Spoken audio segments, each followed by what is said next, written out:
La ilaha illallah Muhammadun Rasulullah alaihi salatullah wa alihi wal ahibba. Assalamualaikum warahmatullahi wabarakatuh. Kisah ini tercantum dalam kitab Mukasyafatul Qulub karangan Imam Al-Ghazali. Dikisahkan Umar bin Khattab, yaitu salah seorang sahabat dekat Rasulullah, menangis di depan pintu rumah Rasulullah SAW. Karena mendengar suara Umar bin Khattab berada di luar, maka Rasulullah segera keluar dan bertanya kepada Umar bin Khattab, "Wahai Umar, mengapa engkau menangis?" Kemudian Sayyidina Umar menjawab, "Ya Rasulullah, bersamaku ada seorang pemuda yang telah membuat hatiku sedih dengan tangisnya." Lalu Rasulullah SAW memerintahkan Sayyidina Umar agar membawa masuk pemuda tersebut ke dalam. Atas perintah tersebut, Umar bin Khattab lalu mengajak pemuda yang datang bersamanya sambil keduanya tetap menangis. Pemuda itu disuruh duduk di depan Rasulullah SAW dan Umar bin Khattab duduk di sebelahnya. Rasulullah SAW kemudian bertanya, "Wahai pemuda, mengapa engkau menangis?" Pemuda itu menjawab sambil tetap menangis, "Wahai Rasulullah, dosaku sangat besar dan aku takut Allah memurkaiku." "Apakah engkau telah menyekutukan Allah dengan sesuatu?" tanya Baginda SAW. "Tidak ya Rasulullah," sahut pemuda itu sambil tetap menangis.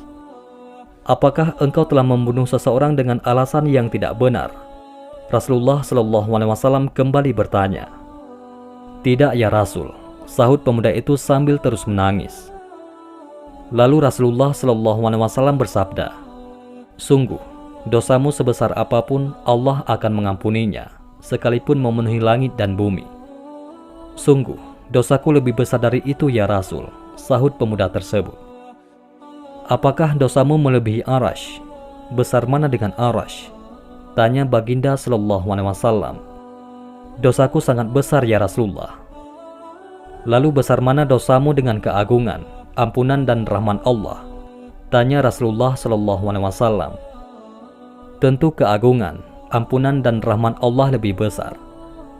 Tetapi dosaku sangat besar ya Rasulullah," jawabnya masih dalam keadaan menangis terisak-isak.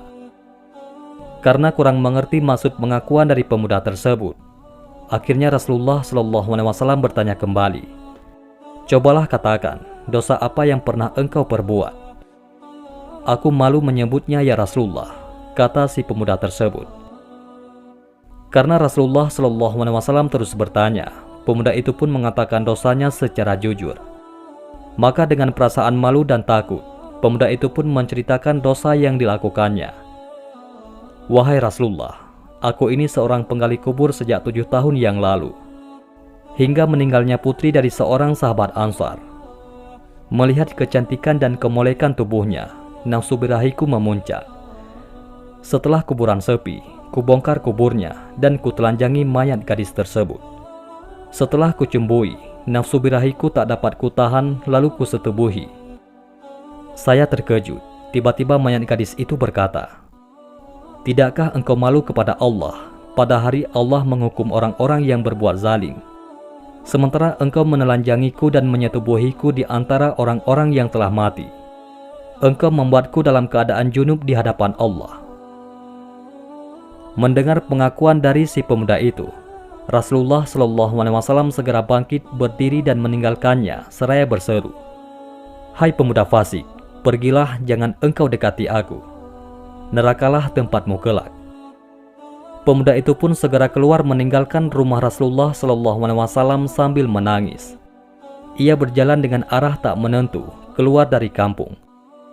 Sampailah ia di padang pasir yang luas lagi panas. 7 hari lamanya ia tidak makan dan minum karena penyesalan dan kesedihan yang sangat mendalam, hingga lemahlah keadaan tubuhnya. Tak kuasa lagi berjalan, lalu kemudian jatuh tersungkur di tempat tersebut. Di atas pasir, ia bersujud kepada Allah, lalu berdoa dan memohon ampunannya dalam tangisnya. "Ya Allah, aku adalah hamba-Mu yang telah berbuat dosa besar.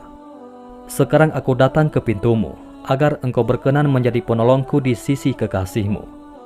Sungguh, Engkau Maha Pemurah kepada hamba-hambamu, dan tiada tersisa harapanku kecuali kepadamu. Ya Allah, sudilah menerima kehadiranku. Kalau tidak, datangkanlah api dari sisimu, dan bakarlah tubuhku dengan apimu di dunia ini, daripada engkau bakar tubuhku di akhirat nanti. Setelah itu, malaikat Jibril alaihissalam datang kepada Rasulullah SAW usai menyampaikan salam dari Allah. Jibril alaihissalam berkata, "Wahai Muhammad, Allah subhanahu wa ta'ala bertanya kepadamu, apakah engkau yang menciptakan makhluk?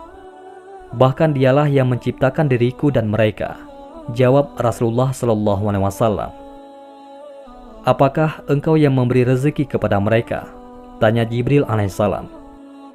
Rasulullah SAW menjawab, "Bahkan dia memberi rezeki kepadaku dan mereka." "Apakah engkau menerima taubat mereka?" tanya Jibril alaihissalam untuk kali yang sekiannya. "Bahkan dia yang berhak menerima taubat dan mengampuni dosa-dosa hambanya," ujar Rasulullah SAW.